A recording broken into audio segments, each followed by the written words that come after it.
Into the boroughs, the faithful tune in. Gary Mack's in the booth, let the musings begin. Orange and blue, through the highs and the lows, breaking down every pitch, cause that's how it goes. It's Mets Musings, where the stories ignite. A recap, a rant, and a Saturday night.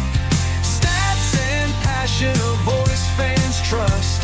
All for the team that's forever with us. Hello, everyone, and welcome to a very special Mets Musings. We haven't done this in a long time. We probably should have waited another week and made it episode number 600, but it's episode 599. And I am so pleased to have the Roundtable crew back together again.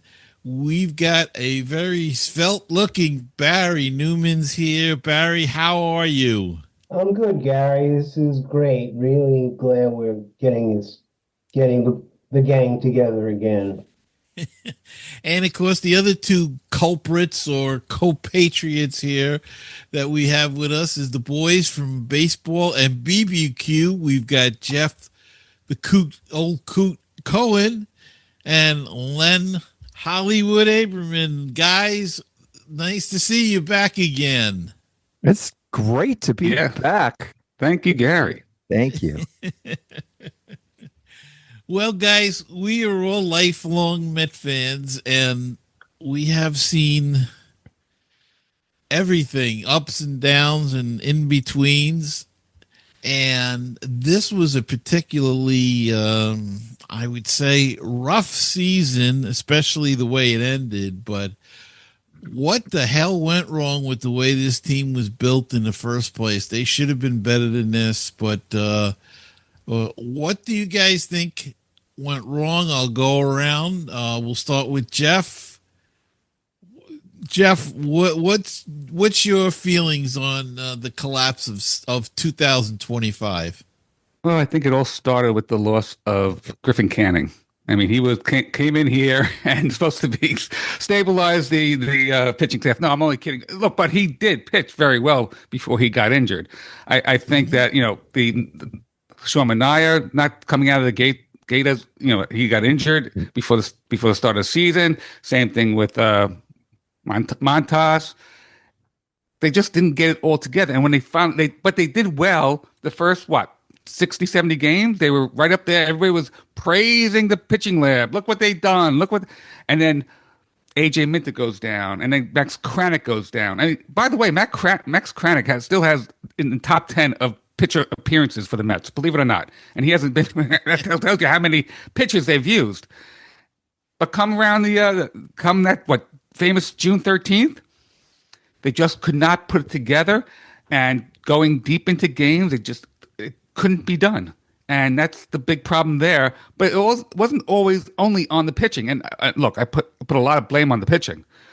It's also the hitting. They never had really timely hitting. I got so frustrated watching them leaving a runner at third with less than 2 outs, and it just could not get that runner in. And that goes to the batting, which goes to the coaching, is the coaching philosophy. I know their philosophy was pick your pitch and hit it hard. Well, you know what? I don't care how hard you hit a pitch as long as it gets a hit. And maybe they got to think more situational hitting than just trying to hit the ball to Bayonne every time. I can go on and on, but you know what? That'll take the whole hour and nobody else will talk. So I will pass it on to whoever you deem next. Okay, Barry, what's your thoughts? Well, I'm glad I didn't get to go first. And Jeff, it's kind of funny you brought up Griffin Canning, because we were at the game that Griffin Canning went down. And to me, it's really, I won't say it's as simple as the pitching, because of course it's not, and Jeff already alluded to that. But when I looked at the pitching staff when the season started or before the season started, I just didn't see how the Mets could fancy themselves as a playoff team. And I kept looking at that schedule, and I saw the Marlins, the final series that the Mets had to play them. And I kept thinking, if they don't have this thing clinched before they get to Miami for that final series, they're not going to make it. History has a funny way of repeating itself. And of course it did. So as disappointed as I was in the season overall, I can't say I'm all that surprised. In fact, I even won a bet with a friend picking against the Mets to make the playoffs this year. A bet I didn't want to win, or at least not that way. But again, like Jeff, I could go on and on and on, but he already checked off the most important things, the lack of hitting in the clutch, and of course the pitching, which yielded statistics that were really, they were historically bad. So that's kind of where I saw it going. And again, I can't say I'm all that surprised by the way it ended. Len? Hello, everybody. We gotta liven up this party. Oh my. Oh, all right. First of all, let me just say, Uh-oh, here we go. Gary Mack. All right. You know what? The season was lost before it began. Their first big mistake was not having an ace. And you cannot tell me that Cody Senga was your ace, Sean Manaea was your ace. No, they should have traded in the offseason for Garrett Crochet. That was mistake number one. Now, maybe they wouldn't have gotten him. Maybe they would have had to give up too much to get him. But if they had him, we might be playing right now. An ace in a 3-game series, you win that first game, who knows? But we'll never know. But that was mistake number one. Of course, what Jeff and Barry both said, lack of timely hitting. Obviously, big error. They had a poor bullpen. But the bullpen, yes, poor bullpen. But because of the bad starting pitching, it made the bullpen worse. Bullpen was taxed beyond the Mets starters made the bullpen almost become starters because you got guys that they go 3 innings, 4 innings. If we get 5 innings out of them, we're lucky. We're lucky. So those things. I mean, very basic things that just poor defense. Yeah, the pitching wasn't great, but then the defense behind them was poor. So now it becomes even worse. So their run reduction, was bad. So take all those together, and you've got a disappointing 2025 season. I just want to say, this reminds me of episode of Seinfeld when they went to the subway and Jerry's on the subway going to Coney Island, and then there's a guy across from him who happens to take off all his clothes. Anyway, they're talking about the Mets, and he goes, the Mets have their pitching. I'm worried about their pitching staff. They got pitching. I'm worried about their hitting. The hitting? Oh, I'm not worried. They got this guy and then this guy. It's the bullpen. The bullpen. We'll be okay with it's the defense. And then, the front office. Yeah, well, but I like their chances. I thought that was like the whole year. That's how Met fans are, though. Yeah, exactly. Yeah, that's That's it. And we're optimistic pessimists. That's right.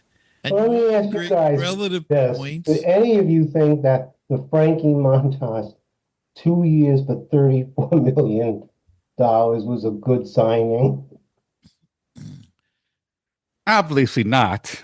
But the thought behind that, you got to. I guess I'm not sure if I have an issue with that. But what he was thinking was, they vaulted this pitching lab. Oh, they found something in his delivery. They can fix it in the pitching lab. That's number one. Number two, he was Manaea's good friend, so maybe that kind of some chemistry going on. Obviously, never happened. But I was always saying, why not bring back Quintana? He got such a cheap contract, and he pitched very, very well. Yeah. And he's a workhorse. Yeah. And he's a workhorse. You guys made all great points. I think what happened was as well. You mentioned Griffin Canny getting hurt, and then right after that, Senga got hurt, and then they lost Minter, they lost Danny Young, they lost Nunez. I mean, they lost the whole core of the original bullpen that they planned on paper to go with, and they lost Montas and Manaea before the season even started. So I think that was really, and I think that's what the point was. I think Manaea was, based on how he pitched last year, and it's hard to argue this thinking, they felt he was going to be the ace this year if he repeated that.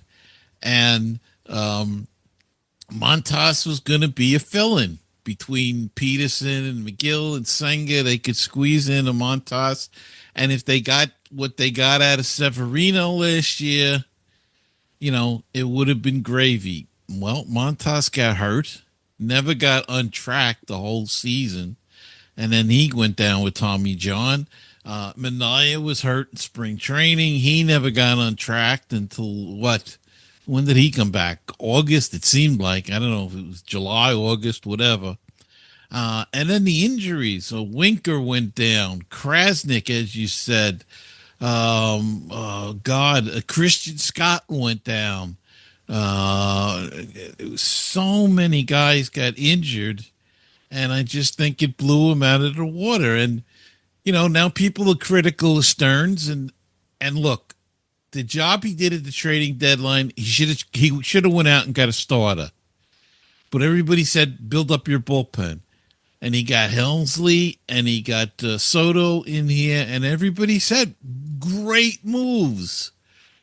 And Tyler Rogers, too. And they really were good moves on paper. The guys didn't deliver. At least Helmsley didn't deliver. So, it's always a crapshoot. But I think you're right, Len, when you said that the starting pitching only went 5 innings and they exhausted that bullpen. And then add on the injuries and even with the offense. I mean, Marte was in and out, and then Winker got hurt, and that was a big blow because you had to use other guys in there. And I think the whole thing just added up to a collapse. And the sad part about the whole thing is one game here or there, one freaking little game that they could have won somewhere, even in April. They say you can't win a pennant in April, but you can lose it. And there you go. One win in April or May or June or July or August or September, and they would have been in the wild card. And Gary, one other thing could happen. One other thing where I'm talking about an ace. When the Mets, what did the Mets have? 2 7-game and 1 8-game losing streaks this year? Is it 3 7-game? 3, yeah. Okay. And when the Mets are a really good team, and all these teams that are really good teams, you've got that guy on the mound that when he goes out there, you lost 3 in a row, you lost 4 in a row, he's going to stem the tide. He's going to come in, stop the bleeding, and get them back on the winning track. At any time this season, except in the beginning when they were playing very well, did you think they had a pitcher that would come in and just dominate, pitch you a game, go 7 innings, go 8 innings, that would stop the bleeding? There was nobody. They didn't have someone. That's why they needed the ace. I would say that for a while it was Peterson. But he got tired. Peterson. He got, whether it was fatigue or what, he blew up. But, I mean, he became that ace there for the middle part of the season. I guess would you say the middle part, roughly? Oh, yeah. He was very good for a while. I mean, he was for a good stretch. He was excellent. Yeah. And then I guess he just ran out of gas. He was so good. It could be a lot of things. It could be just, he had never pitched as many innings. the stress of having everything on your shoulders. It's easy for us to say, but he's there. He's seeing these guys go down left and right. He knows in his head he's got to go 7, 8 innings or something. That sometimes can wear on you. So, who knows? He's by no means a Tom Seaver type who had that bulldog attitude. I mean, he would welcome that kind of, not that he would welcome a losing streak, but he would welcome that kind of situation to be in. He wanted to be the guy to stop it. So I don't know. We'll see. Maybe McLean has got that kind of, it looks like he's got that kind of instinct in him. So we'll see next year more, but it was just not a fun year that The one. injury to Senga really was the beginning of the end. Right. And you could just see at the time when he came down after taking that bad throw from Alonso, and you just could see that something was just not right. For the whole thing to fall apart right after that, I don't think any of us quite expected to steamroll downward that far that fast. But Right. to me, that's the turning point of the season is the injury to Singer, because up until that point, he was pitching like if not a number one starter, certainly a solid front end of the rotation pitcher. And you're right, you guys are right about Peterson. He was carrying the load, and maybe it did get too much for him. He was an all-star, and of all of the quality starts that the Mets had, or the paucity of quality starts they had, they were all Peterson. And like you said, in August, he just hit the wall to the point where that last game of the season, he would have been the pitcher. He should have been the pitcher. Mm-hmm. But Yeah, he should have been the Mendy one. didn't trust him, and rightfully Yeah. so. He just had it by then. Well, with the season in the rearview mirror now, let's take a look at they've already started making changes in the Mets organization there. They fired practically the whole coaching staff, only keeping really the first base coach. There's a couple of minor coaching positions that they kept, but just a first base coach. Gone are the whole hitting coaching department, as you will, the assistant, and Eric Chavez, the main hitting coach. John Gibbons said goodbye. He resigned as a bench coach. The third base coach was let go, and Glenn Sherlock, the catching coach, retired. So we're going to see a whole new, fresh catching, not just catching, but coaching staff, I should say. And thoughts on the firing of coaches, and any wild guesses who they could possibly bring in? Len, I'll start with you. Coaches. I have no idea. Actually, that's not true. I do have an idea. But as far as, I don't know if getting rid of the coaches is, it's one of those things. It's like a Band-Aid. They're not getting rid of the players. Well, they might make some changes, but, they kept Mendoza. I think my feeling on the whole coaching situation is that an organization that has consistency is going to be much better than one that does not. And if you look at the organizations that win, besides high payrolls or whatever else, they have staffs that stay together. They have managers that stay for a long time. They don't just, let because they had a bad season or a season that didn't live up to their expectations, they didn't let everybody go. I think that's an issue with the Mets doing this. We'll see. But as far as now that they did it, I would love to see Howard Johnson. I think he would be a great hitting coach with the Mets.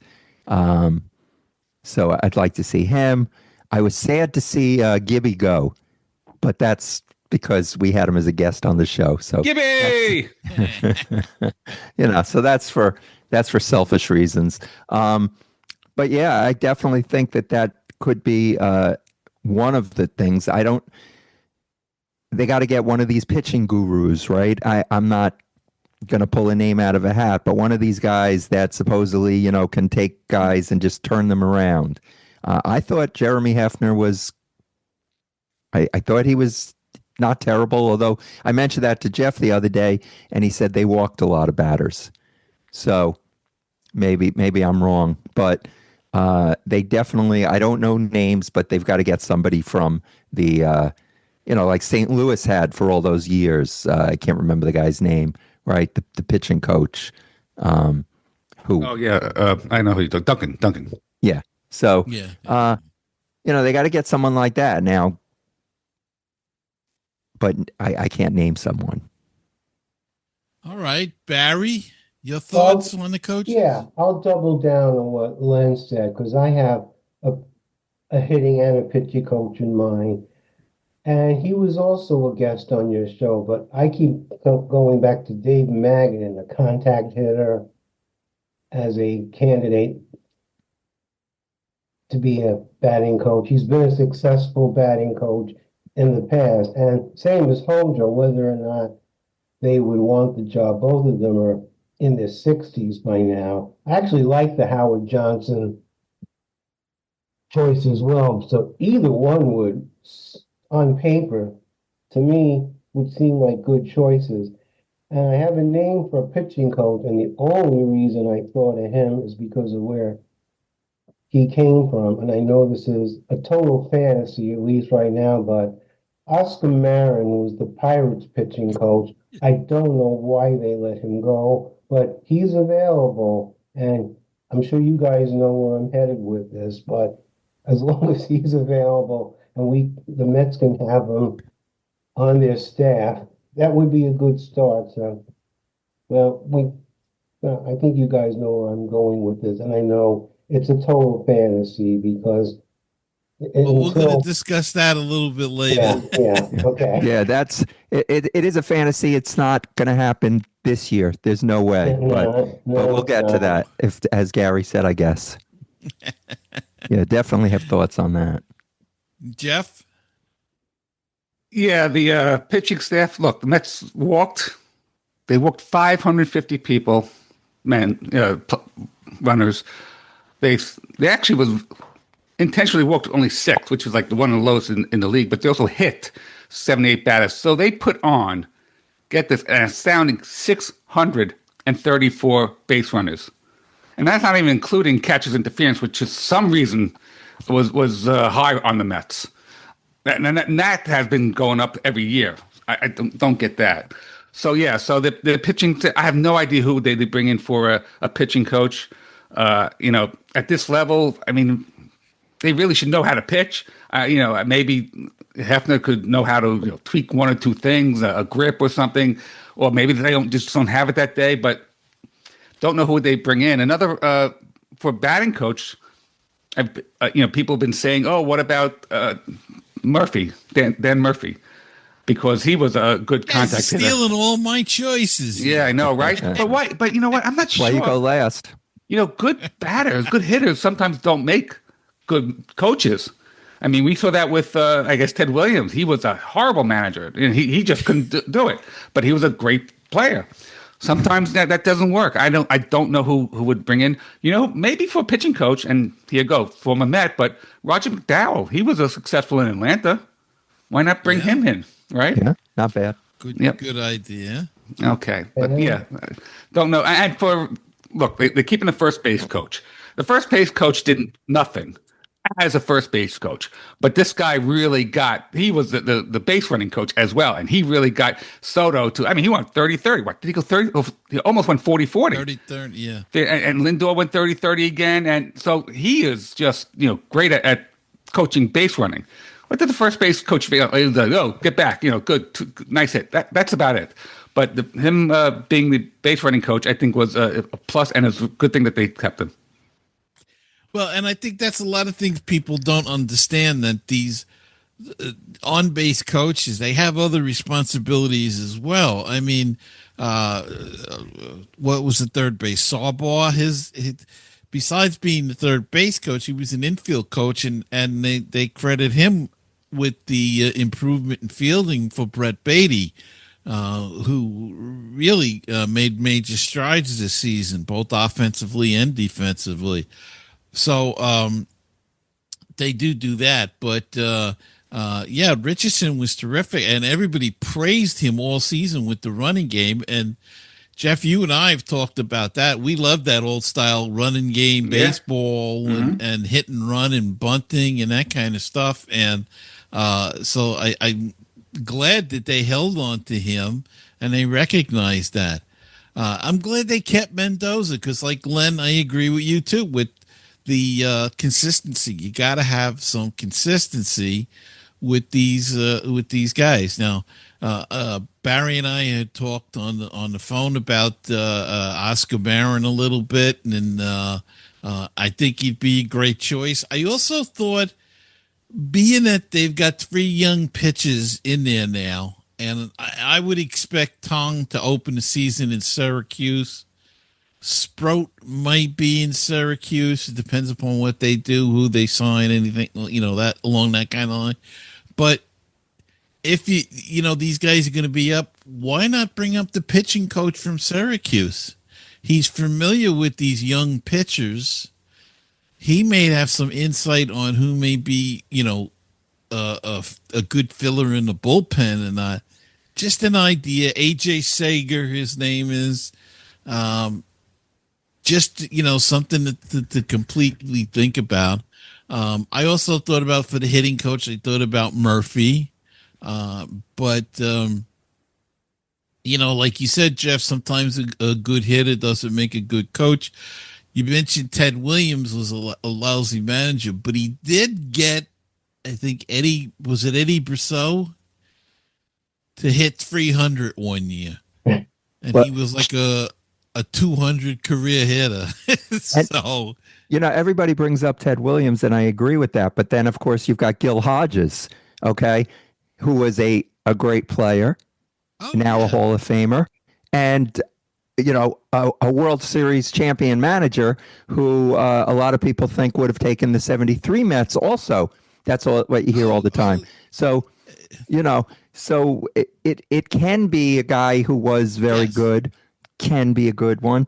But, and of course, like Gary, you just said, and I agree with you, somebody familiar with the players, like Davey Johnson, of course, was, with the guys in the minors, came up to the majors. So that's a very good point with the pitching coach. Yeah. And even with the bench coach, maybe you could, the manager of Syracuse, though I can see a bench coach, you really would prefer to have somebody that has more MLB experience. And there's a lot to choose from there. You get Bob Melvin got fired, Rocco Baldelli got fired, Ron Washington, who probably, if his health was better, would be an excellent choice because he gets great remarks as a coach wherever he goes. So, but he's got health issues, so you don't know about that. And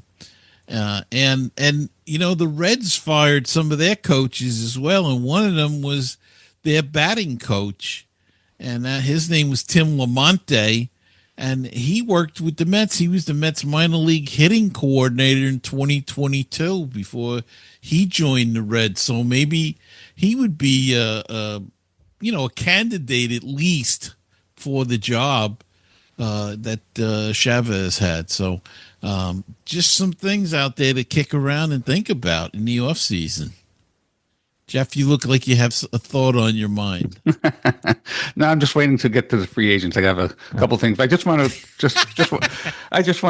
follow up on what Barry said about Kodai Singer getting hurt on the Pete Alonso throw. Pete, I love you, Pete. But you don't throw the ball anymore. Just run it over. Yeah. Yeah. Well, being that you brought up the Pete Alonso soap opera that is probably going to go on, um, we'll go around and ask for thoughts on that. But there has been some thought that the Mets are going to go in a stronger defensive situation. They want to get better defensively, and that if they go to sign Pete, and I'm sure that they will try, that they are gonna try to lean on him to be the DH, if not exclusively, at least a majority of the time, and therefore get that glove off of the field and that arm off of the field. Uh, Free agents out there are tons of them. I've got a list here I could go by, and but I'll let you guys go first, and then I'll chime in if there's any left. So Barry, you want to start us off? Why Thoughts not? on 'Cause I Pete know Alonso and what the Mets could do in the future? okay, no problem, Gary. And you and I have had this discussion before. I have no problem if the Mets not only sign Alonso, but if they put aside a few games a year and make him the DH. Of course, you would need another body to play first base, and we don't know exactly where that body is coming from. I suppose you could say Mark Vientos, who just for whatever reason, just except for a brief month or so where he got hot, he just fell off a cliff this year. But for Alonso, I think they need to resign him at a fair price. Now we don't know what that fair price is. As far as his defense, it's the throwing pretty much that exclusively. His other skills defensively, I don't see any problem with them. And I can't even count the number of errors he saved the Mets infield, scooping up balls at first base. And I think his range is adequate enough. But once he gets to the ball and then those throws to first base, yeah, they are, let's just say they are an adventure too many times. And if the Mets do sign Alonso, when they get to spring training, they need to work on this, even if it takes hundreds of throws a day to the pitcher from Alonso, from any number of positions on the field, because we've all seen it. This has been going on for years. But I want to keep the DH spot kind of fluid. I don't see any reason for Alonso, Lindor, Soto, Nimmo, the Fab Four to be playing 155 games a season in the field. You can work out a system where you get them off their feet, give them like half a day off every, say, 10 to 15 days, whatever the number is. You keep the DH spot fluid. Of course, you still have the rest of the roster to fill up. I think the Mets clearly need to do something about the glut of infielders they have, because having Mauricio, having Acuna, Beatty, and Vientos on the roster all at the same time doesn't help any of them. Jeff? Yeah, I agree with Barry with Alonso. Also, the throws to second base on like a double play, and he just every time it hit him, you have to hold your breath. They're not great either. Yeah, I know. And I love Alonso. He is, he's a pure power hitter, one of those classic power hitters, and the Mets need him. I mean, if they let him go, how are you going to replace 40 home runs and 120 RBIs? He has a 3 top RBI seasons for the Mets. So that's really, really hard to replace. Other free agents, I want to talk about Edwin Diaz. He has an opt-out, and he really owes the Mets to stay. To say, you know what, I'm going to stay. Because when he got hurt at the World Baseball Classic, the Mets took care of him, missing that whole year, and really took care of him, and he really owes something to the Mets. They might negotiate something, give him a couple more bucks, maybe another year or so. But once his fastball leaves, who knows? His slider will not be as effective. And I mean, who knows when that will happen? Right now, we see Chapman, Aroldis Chapman. He's still He's up there, but he still has that fastball. He can still hit triple digits. I'm not sure that how long that can happen with Diaz. So I'm not sure if I want to go 5 years with Diaz. He's what, 31, 32 years now, 32 years old now. I hope he stays because they really need that guy at the back of the bullpen. Other free agents, maybe to get a free agent. I was looking at the list here. I see Lucas Giolito has a mutual option with the Red Sox. I think might be not bad to bring in if they can get him. And pitching is expensive. You're going to pay $20 million no matter what for an average pitcher to come to an average starting pitcher to come to the Mets. So who knows what they get? I mean, the only one I would really think of the Mets could really use would be an unrestricted free agent would be Zach Gallen. I liked him out in Arizona. I think he has the gumption to be in New York, and he's only 30 years old. So will he take a 2-3 year contract? Because he's not going to get a long-term contract at past 30. I don't think Stearns will do that at all. No. And let me just bring up what Barry said about the infield with Mauricio and Beatty and Vientos and Acuna. 4 guys for 2 positions doesn't work. I really like Mauricio's arm. I think he can be a decent third baseman if he can learn how to hit. And by the way, why can't Mets get a guy who can just hit and defense? I mean, they have to have one or the other. You know what I mean? Yeah. Nolan Arenado could do both. He can play defense and he can hit. Mets can't get that guy. He's a good defender, but he can't hit. Oh, he's a great hitter. Can't field. Why can't they get this one guy? It just seems hard to get. And I know Bregman's going to be out there, so I don't know. Do you bring in Bregman? I have no idea. So a lot of questions. And I will hand it over to my broadcasting pal and master barbecuer, Leonard Hollywood Aberman. All right, let's do it. Pete Alonso. I re-signed Pete Alonso, but here's the thing. I love the pure power hitter. Pete Alonso, he's been a phenomenal Met. He's a face of the franchise. So, and yeah, he scoops the ball. It's his throws that are scary. But now you got to think about your DH. Now, I understand what Barry's saying about keeping your DH fluid. But I might consider, and I don't know if Alonso would want to be a DH, but I might consider playing Soto at first base. Now, I don't know how Soto would be as a first baseman, but there might come a time because I think what you might need to do is alternate Soto and Alonso at DH. Of course, that's a very expensive DH if Soto was an exclusive DH. So, but I think you need a better right fielder. I think that, defense is poor on the Mets. Cody Bellinger. Is he a free agent? Yes. I think he is, right? I might think about bringing Cody Bellinger in, but can you sign Cody Bellinger and Alonso? Not sure, but he would be a nice addition.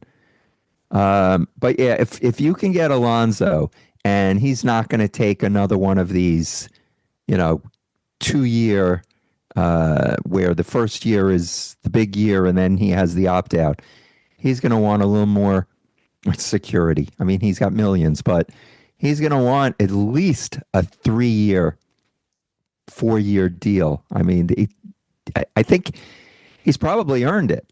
I mean, last year was a bad year for him, but this year he had a great year.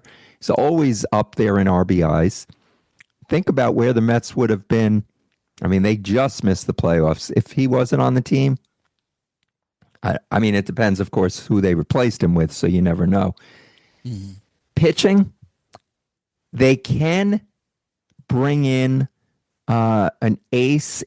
I don't know whether through trade or free agent, but if they did free agent, there is one pitcher. The only problem is he had a little issue this year with his catcher, and that's Framber Valdez.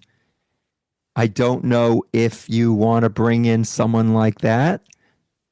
Jeff is not. Jeff is shaking his head. No. Yeah, no, head case. If you do Okay, that with well- a catcher, that's a head case. All I don't right. want And I think he's anything near him. 34 years old, isn't he? He's actually 30. 33, I think. 33. 32. How good? Okay. It looks 32. All right. You got Dylan Cease, who, is a possibility. I see some other in here. Justin Verlander. We're not bringing him in. But I mean, there's a bunch of. I think that they might need to spend and bring in one of these guys.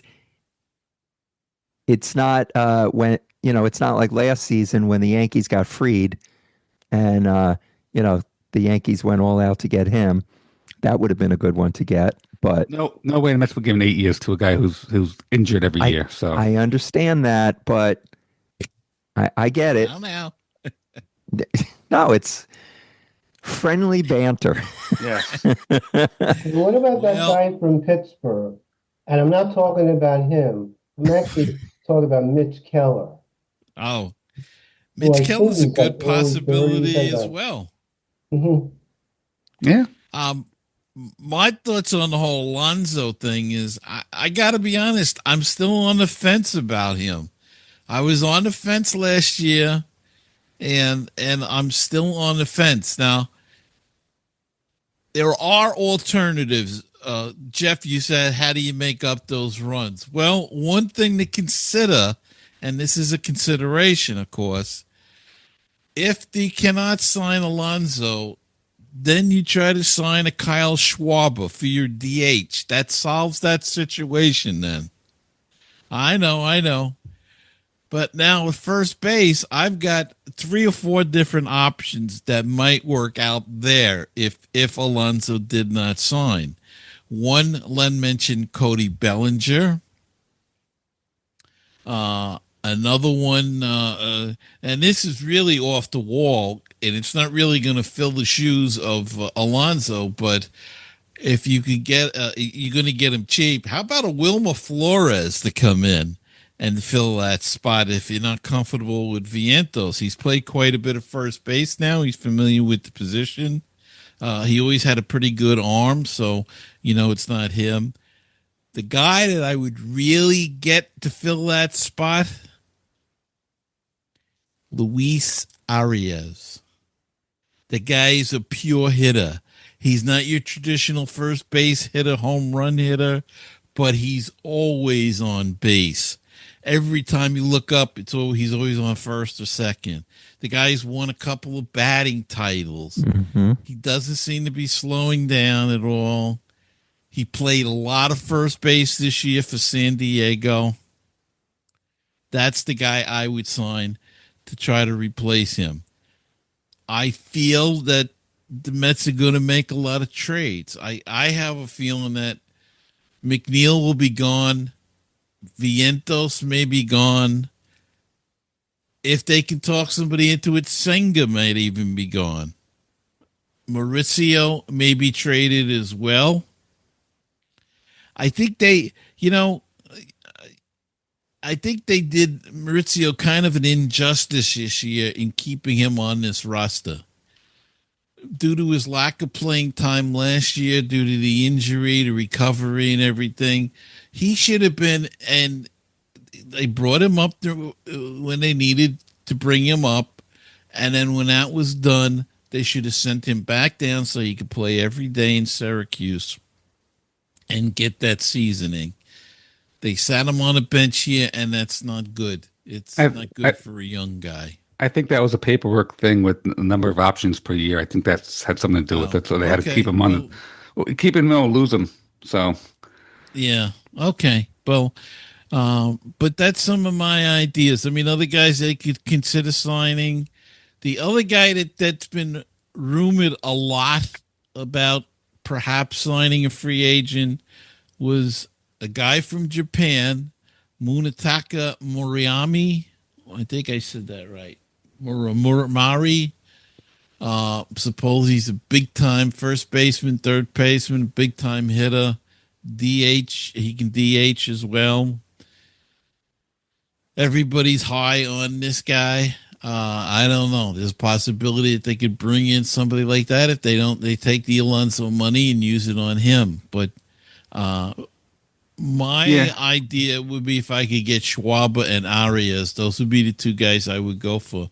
As far as offense, pitching is a whole different other thing. There's a lot of guys out there.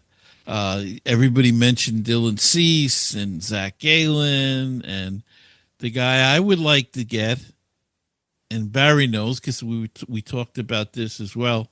Ranger Suarez, lefty, workhorse. Uh, he would be a good get. He's 30, I believe.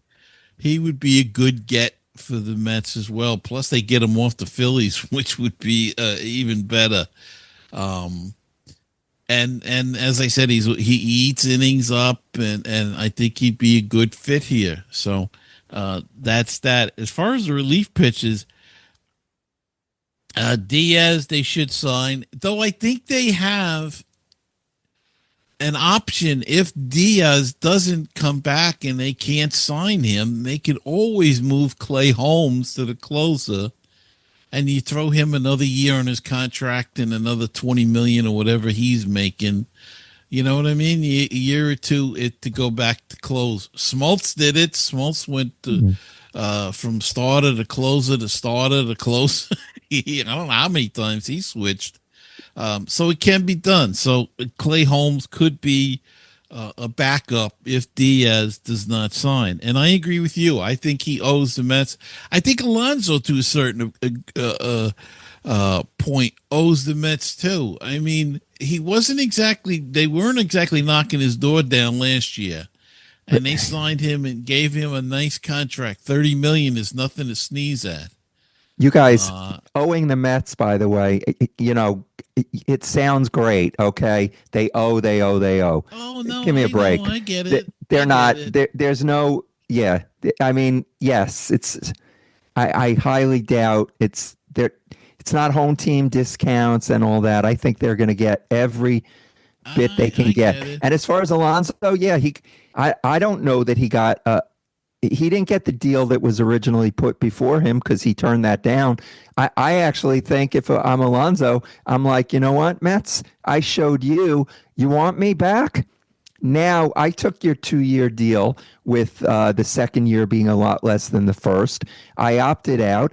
Now I want the money. So maybe he has a little chip on his shoulder. Gary, you mentioned Schwarber. I mean, obviously he had an incredible year. Otani will be MVP. I highly doubt it's going to be Schwarber, and he'll finish second. But then it goes against what Barry said. Then your DH isn't fluid anymore. That he's your DH. So I think unless you have a position that he's going to play, then you've just tied up your DH position. Well, that's what I want to do. I want to tie up my DH position. But you don't want to put Soto at DH ever. You don't want if we want to do what I think it was Barry said, and we want to be able to give players a little bit of rest, put them at DH, then you can't do that. But you don't. But you are not. Your thinking isn't. No, you don't want that. I don't think their thinking is, because the rumor is that they want to convince Alonso to be the DH, essentially, so they can bring a better glove in at first base in their strive to get better defensively. So you want Schwarber over Alonso? That's your?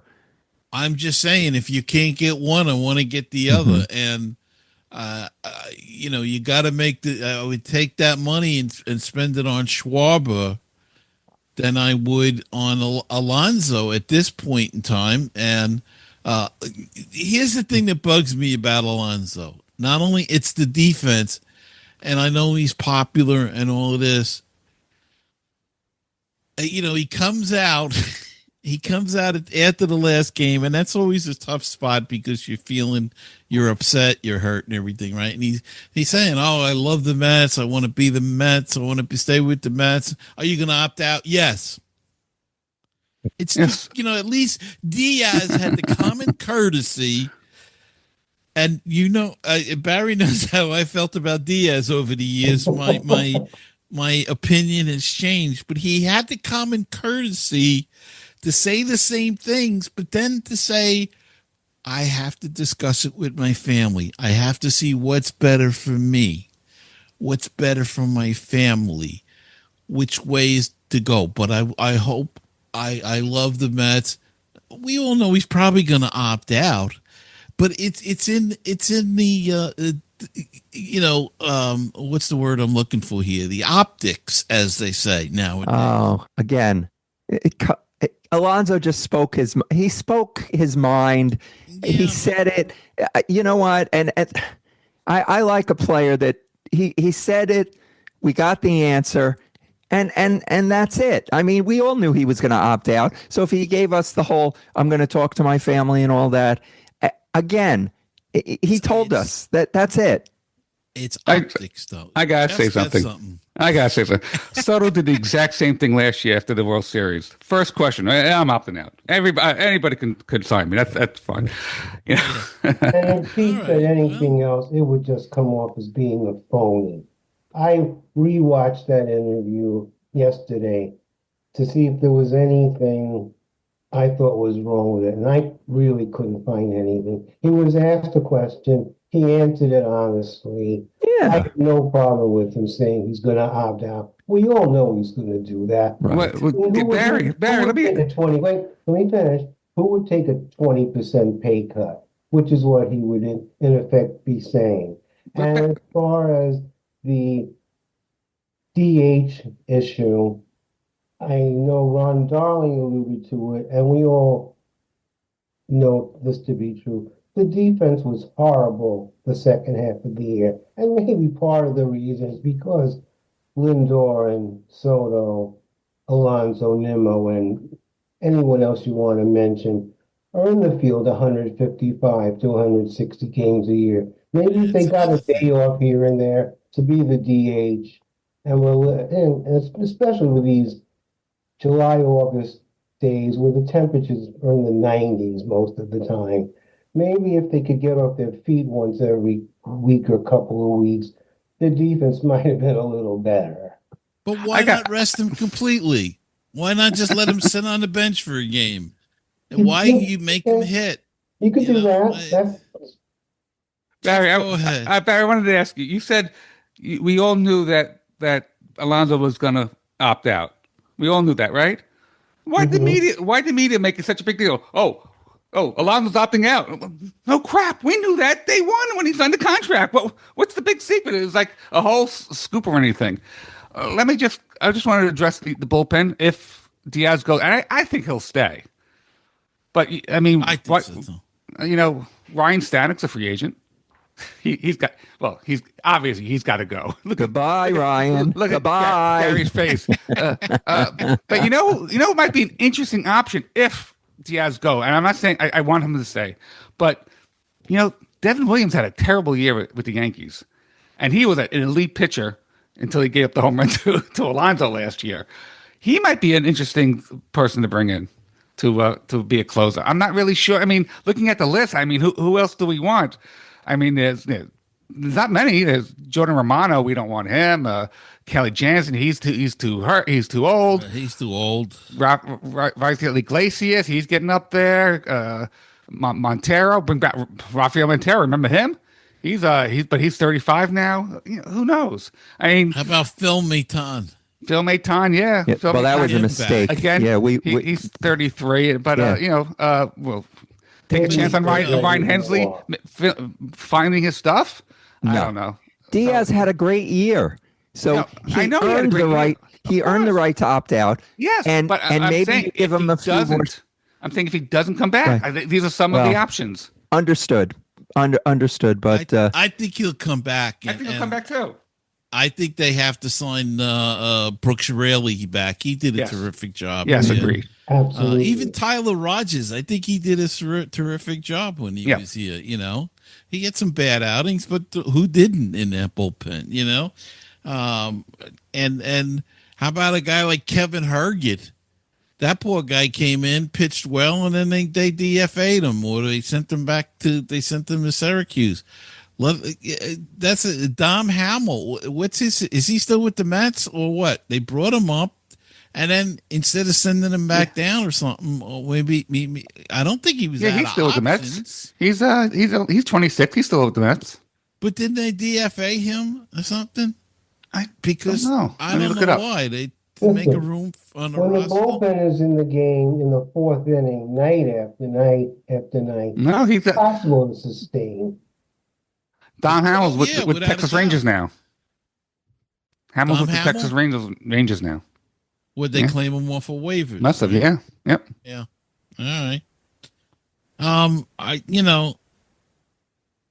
I think the most valuable player on the Mets this year, and I think I discussed this with Jeff or Barry, is the guy that in the accounting department that kept track of all of this crap with these pitches going up and down like crazy. So let's give him kudos or heart kudos for keeping everything straight. I mean, it's crazy the way they were just moving guys up and down and all over the place. All right. Would you make a trade? How about trades? Let's talk about that. I know, again, Barry and I have talked about it, and I'll start with that, Barry. Whether or not he would be available, but he's getting closer to arbitration or free agency, and he may need money, and that's Paul Skeens. Is he going to want to stay with Pittsburgh when he gets a chance to get out? Is he going to be like Garrett Cole, who fled as soon as he could? Paul Skeens, would you trade for him, and what would you give up for him? Yes. But realistically, he hasn't hit arbitration yet.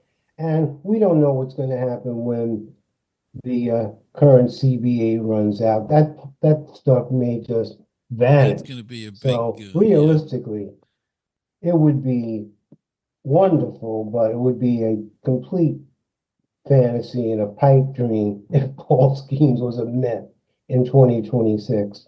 Someday it could happen. Now, do you want to do a hypothetical trade? Because we're really talking about a hypothetical trade. Yeah, I mean, because you never know. I mean, they could go to Pittsburgh and offer them, 5 guys, and Pittsburgh might turn around and say, you know what? He's going to want big money in 2 or 3 years. We're not going to be willing to pay it. Let's cash in now, get some of these young guys that the Mets got, and go for the long term. They may be able to fill they might feel that they can solve 3 positions down the road, especially I'm not familiar with their farm system. I don't know what they have there. They may have a glut of pitchers and that they think are going to, develop. And that's why I don't know why they fired the pitching coach. But, that being said, if they could fulfill 3 positions cheaply for the long run, they may be willing. You just never know. That's why these guys ask, and they ask for these ridiculous things. I'm sure that, you used to hear people calling the Angels and asking about Mike Trout when he was in his prime because they knew he was going to want big money. Now, they signed Trout to that long contract, the Angels did, and that kind of killed that speculation. But you just never know. It's especially a team like Pittsburgh that doesn't spend the money.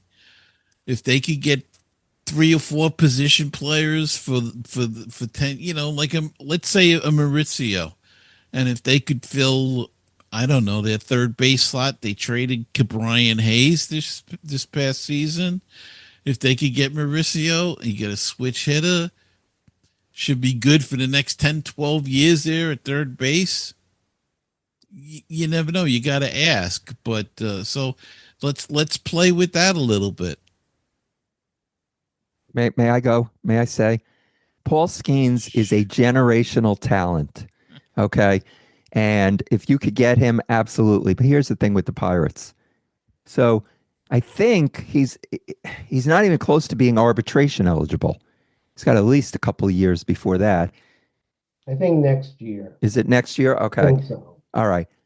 When he goes out there, so you've got 15 starts where the Pirates are packing the house. They're making millions on this guy. Okay. They're not giving him up so quickly. He is cheap right now. Excellent point, Leonard. Thank you. The fan base would crucify. Okay.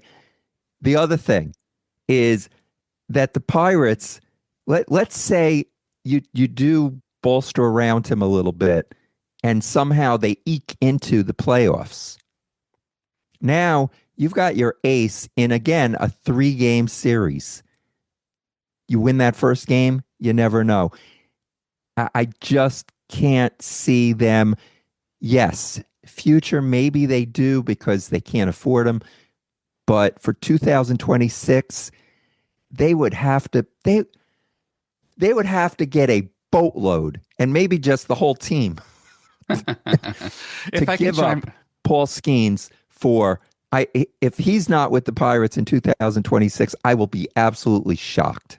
If I may, yeah, he's staying in Pittsburgh for 26. He's not eligible for arbitration to 27, and then at 27 arbitration, he's going to be making 15, 16, 17 million dollars. So it's not so cheap for the Pirates. It might be cheap for other teams like the Dodgers and Mets and Yankees, but won't be. So I think he might get traded before 2027 because he'll be making more money. Now, what the Mets going to give up for him? Look, do you want to give up the whole minor leagues? I don't know. I don't know if to. And I can guarantee you, he's going to get hurt, and he's going to have Tommy John eventually. And some players take 2 years to come back. Like Wheeler took two years to come back. And I know he turned into a fantastic pitcher, and the Mets should have signed him back then. But back then you didn't know, and there's also Wilpons. But be that as it may, it could be 2 years when this guy gets better, and then he's going to be in his upper 20s. So who knows? Then he gets free agency. I think he's able to free agent after 2029, and then and then the price is going to be so much higher. So it's risky. I think you need to develop your own pitchers. I think that's the way to go. And I would love Paul Skeens if he was a Met now, but I just don't see it happening. I just don't. Do you want to give up, a Carson Bench, a Jonathan Santucci, a Mitch Voigt, a Ryan Clifford, AJ Ewing? Who do you want to give those guys up? I don't know. I'm not sure.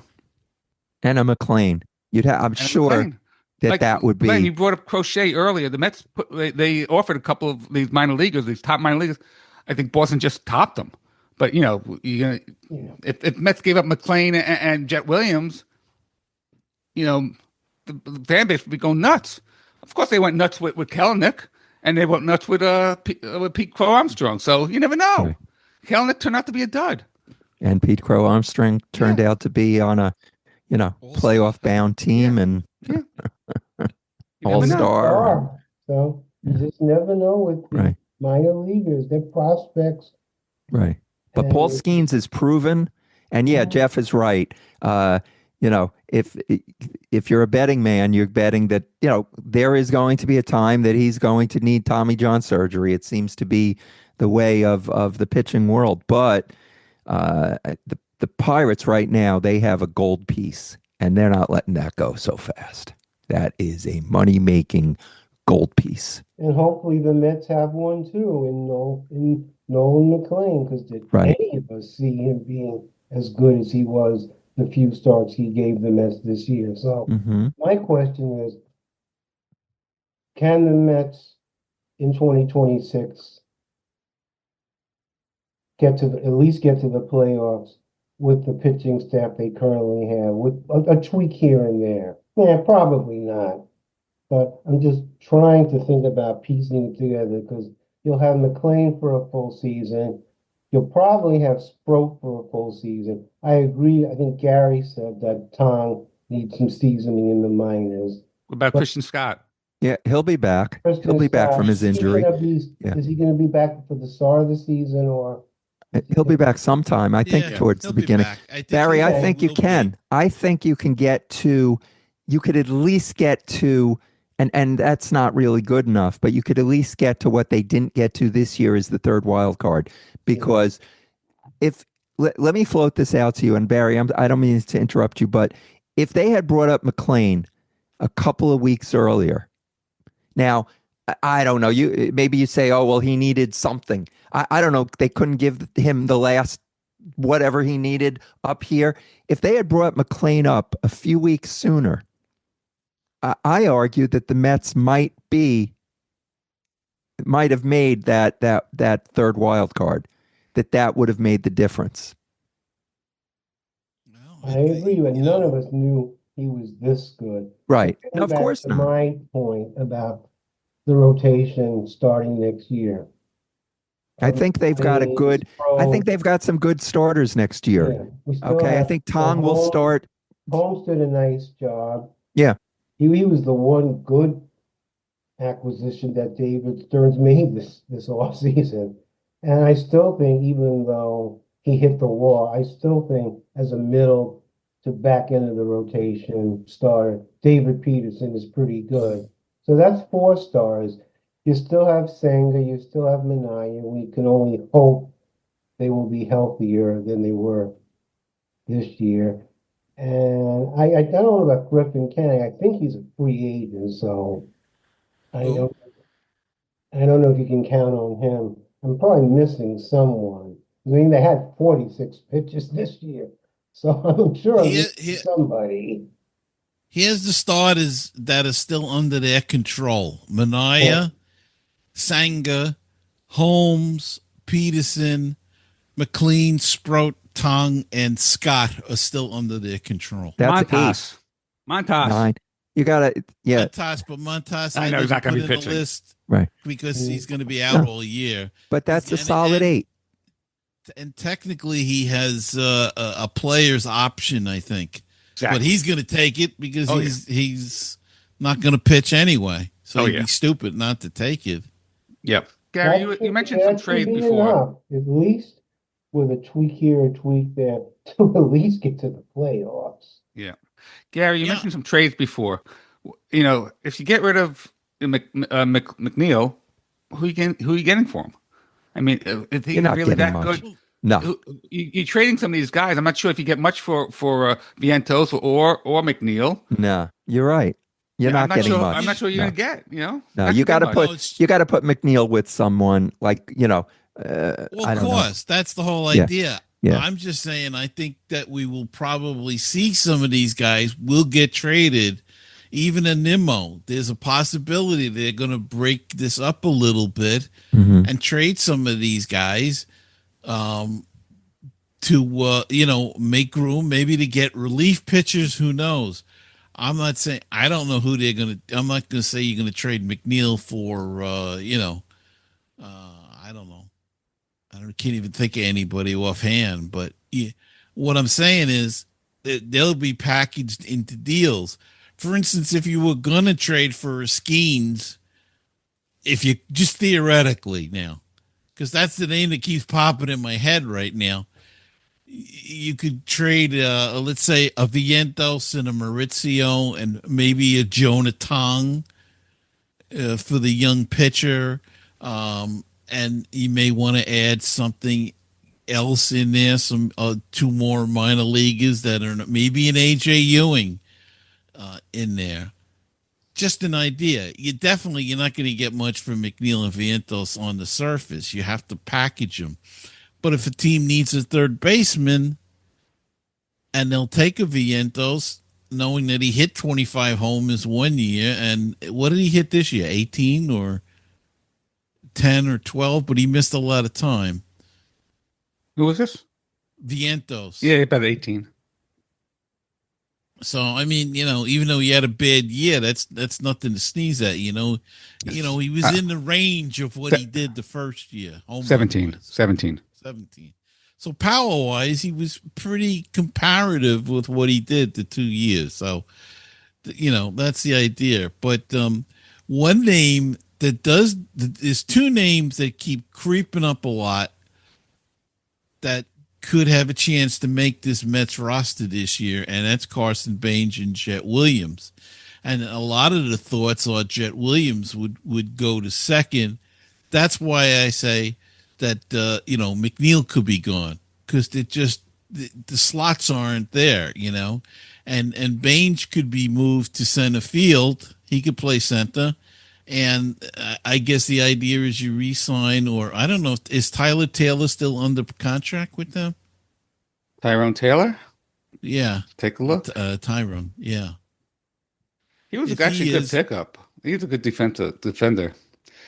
He is on. No, he's a free agent.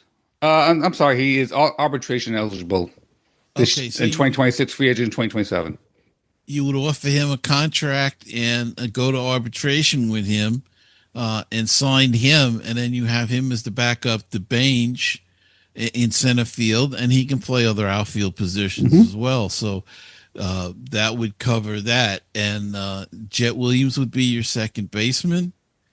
And you'd have, if you held on to Acuna, he would back up Lindor. Beatty would be at third. So where does that leave McNeil? Where does that leave Vientos? Well, it leaves them either as DHs if you want to go that route, or Vientos goes to first if Alonso doesn't sign.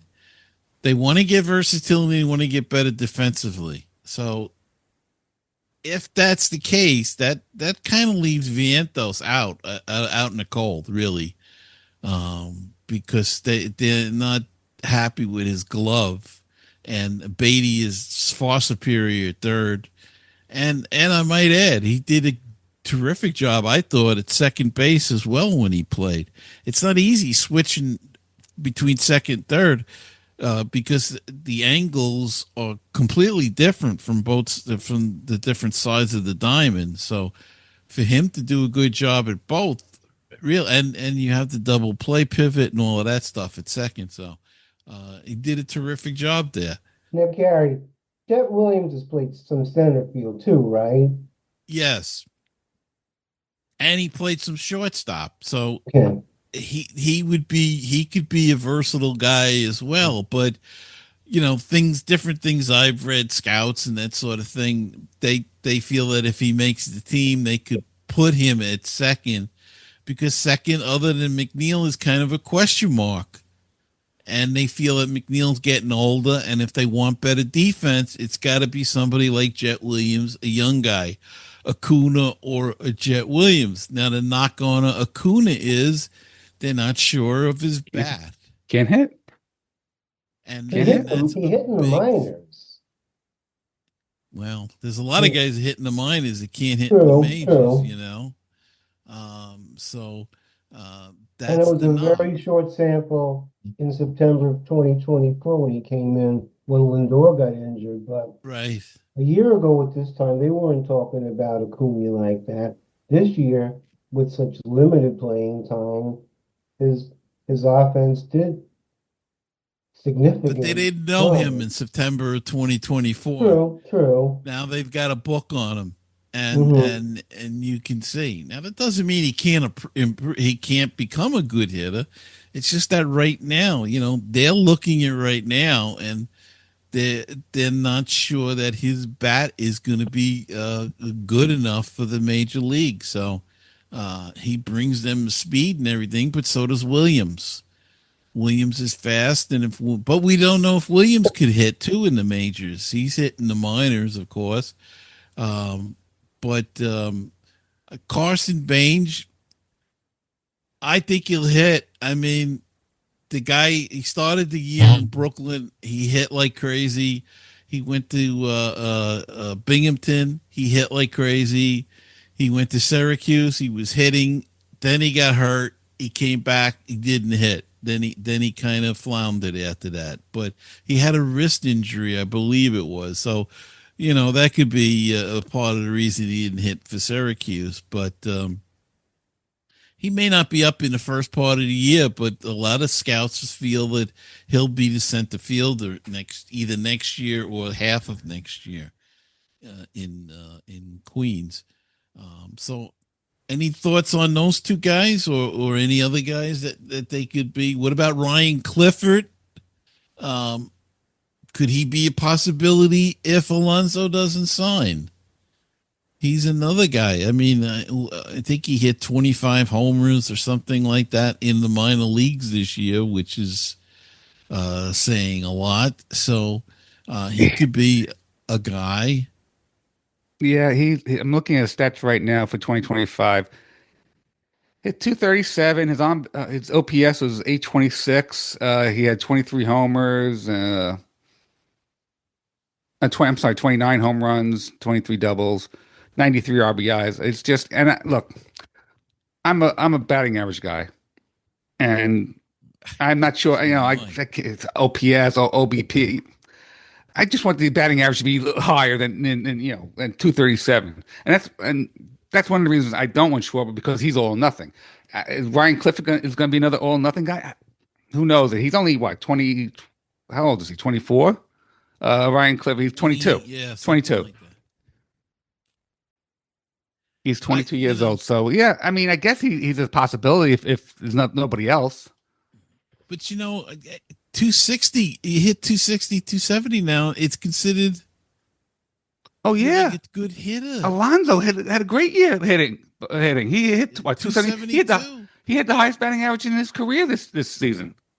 So I mean, what is 237 is the new 250? Yeah, yeah. Batting average is not looked upon as a good stat anymore. I don't understand that myself, but Welcome to Baseball Analytics 101. Yeah. That's why Jeff is known as the old 2025 Cougar. version. well, what bugs me, and I think we've discussed this before, is that stupid velocity thing. That's the stupidest thing that I ever heard. Whoa, he hit that 110 miles. Who cares? That I he hit a agree. line drive to the shortstop. I don't care.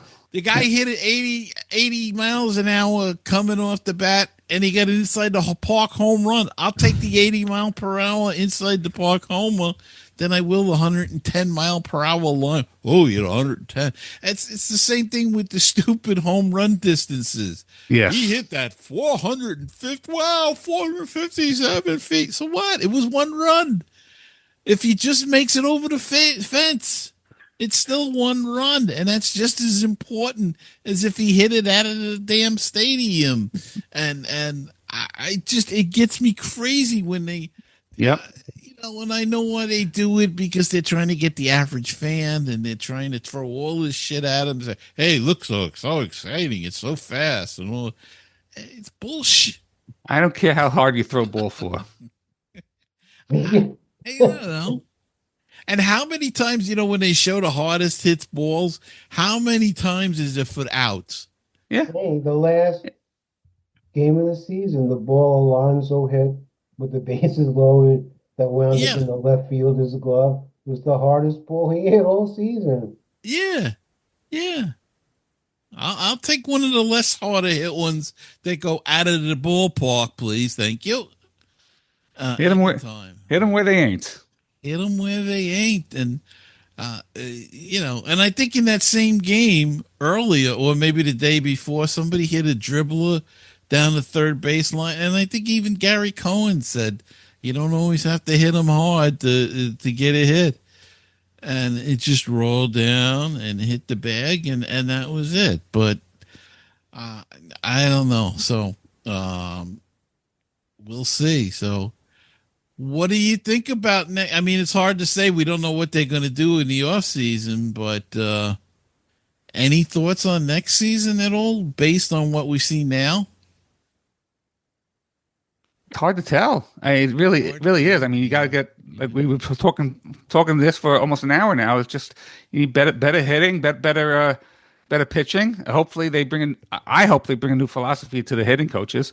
I mean, I don't want them hitting all nothing. I just like we were just talking about, hit them where they're not playing. Have more situational hitting. Know what situation is. how many times base load or second and third, less than 2 outs, just cannot hit a fly ball or something. It's a strikeout.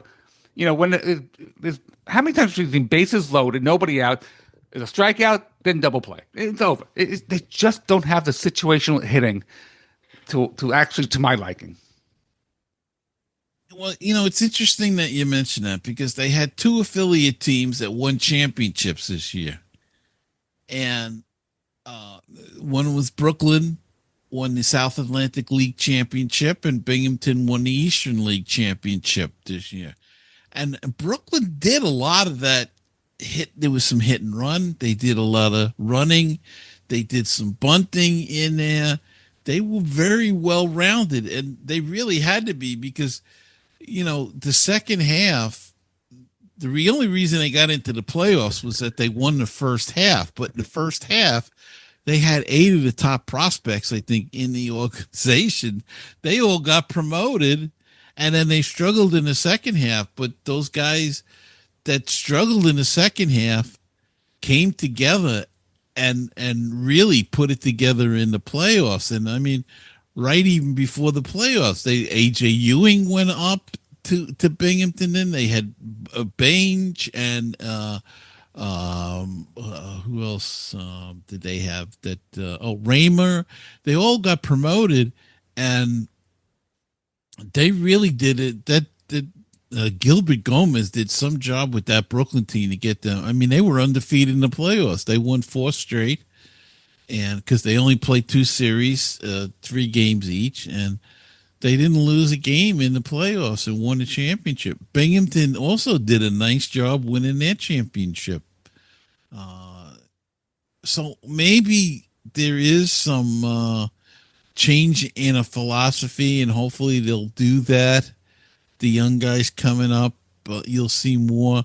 The only thing I always get worried about is that some of these young guys come up and they get to the majors, and then they're going to try to change them. They're going to tell them to do something different. Like, I think the analytics killed Conforto's career. I think if they would have left Conforto alone when he went into a slump, just let him be. He'll work his way out of it. He's never been the same since that. Well, he had a couple injuries too that I think hurt him, set him back. But I don't know. Any thoughts on any of that? Well, Gary, let me just quickly say about next year. The best thing about next year is the Mets aren't ending their season in Miami. Because I can, it's like, And Miami's not going to be in New York. because I just kept looking at that schedule. I must have thought this hundreds of times this year that if they did not have a playoff position locked up before they got to Miami, they weren't getting in. So I think with Uncle Stevie's resources, they'll find a way to get back to the playoffs next season. I don't know what they're going to do. Obviously, they're going to need to make a couple of moves with the pitching, try to do something about the glut of infielders, find a legitimate everyday center fielder, whether it's one of the guys from the minors or via trade. I don't know how they're going to do it, but I think at the very least, they'll be able to do enough, make enough improvements in the offseason to at least get into the playoffs next year. Bring back Harrison Beta. There you go. Gary, The Phillies might have given Harrison Beta for Jose Siri. Another wonderful swap out. Gary, Yes, sir. there have been many, many, many, many, many, many, many, many, many, many disappointing Mets seasons. Okay. Collapses, seasons where they were out of it from the first game of the season. And yet, yes, it was disappointing the way it ended. It was disappointing from way back in the season. But for some reason, I don't feel the same way going into this offseason as I have in the past. We have Steve Cohen as the owner. We have a great core of players. We've got a great minor league system. So I think this was a blip, a big blip, but a blip that can be wiped away. And I really do think that we can look at going into this off season and the new season in a positive way. They'll do some retooling, and I really think that we will have a much better 2026. So I'm not worried. I think the team is in good hands. I think Stearns is a good choice to tool the team and get us ready for 2026. And we've got a great owner, and I really do. I think that it's as disappointing as the season was. I still am very positive about what's coming up. I really feel good about it. Len is keeping the faith. I would only say that let's not set expectations so high.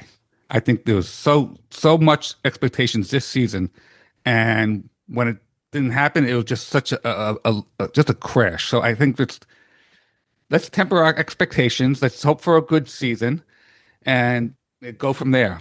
Because if we set our expectations high, we're going to be really disappointed. Like we're getting this year, and everybody is saying, you know, the collapse is the most expensive team, 340. You know, enough with the money. I mean, the guys who made the money, Alonso, Soto, Lindor, Nim, for the most part, they did their job. They I earned mean, it. Yeah. yeah, it's the other guys. You know, the pitching was really bad. So hopefully, we come back better pitching, more situational hitting, a little better defense, and hopefully, we'll be able to make a run next year.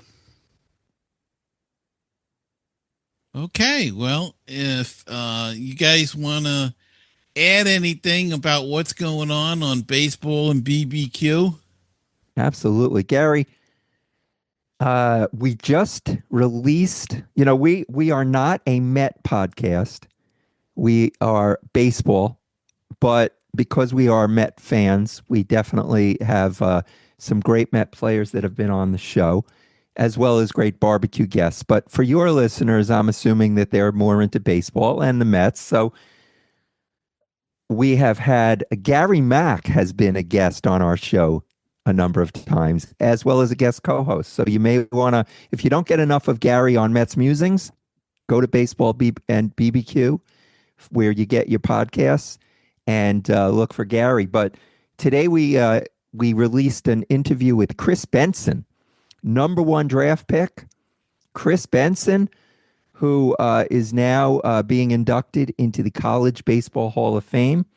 But we've had so many former Mets. I'm just going to reel them off, and you can look for them on the show. This is not even all of them, but Steve Traxel, Ed Kranepool, Howard Johnson, Bobby Valentine, Sandy Alderson, Jim Gosker, Ed Lynch, Ed Hearn, Carlos Baerga, Buck Showalter, Art Shamsky, Wally Backman, Bill Pulsifer, Dave Magadan, Curtis Granderson, Butch Husky, Kevin Mitchell, and the list goes on and on and on. We've had Barry Lyons, Todd Pratt. I mean, we've had Colin Cosell, the announcer at the Met at Citi Field. I mean, Jeff can add to it, but baseball and barbecue, we've been doing it now for 8 years, 311 episodes, and I think you guys can find something that you might like. Yeah, right. And Ryan Thompson. I know Gary was on that episode. Yeah. And so it's been great. And like I said, if you don't get enough Gary Mack on this show, come listen to him on the Baseball and Barbecue podcast. Barry, any closing thoughts? No, I think we covered everything we intended to, and maybe even a little bit more. And this has been a blast. I hope we get to do it more often, because it's been a long time since we had a round table, and I missed it, and I miss interacting with you guys. This was great. And on that note, I'm going to have to bid adieu because I have a 12 o'clock appointment. And we will be talking real soon. But this was a blast. It always is. So I thank the three of you. And hopefully we get to do this again sooner than later. Agreed, Yes. Barry. Yeah. And Gary, just one more thing. Next week, on dropping on the 11th of October, is former Mets broadcaster with the Sports Channel back then, Steve Albert. Okay. Okay.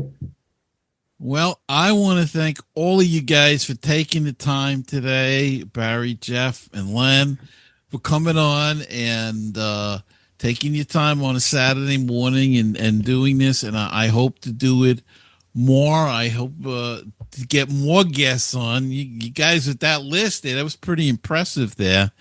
And get more guys on myself this year. I've been lax a little bit this past season in getting guests on, and we're working on it, but hopefully that'll change. Also considering adding another podcast, but that's something that we'll talk about in the future. Don't know what direction that might take, so we shall see. But until we get together the next time, remember to keep the faith, stay optimistic that Uncle Stevie's going to do the right thing in the off season. And Let's go Mets. Mets. Mets. And I'm Gary Mack, and I'll see you next time on another edition of Mets Musings.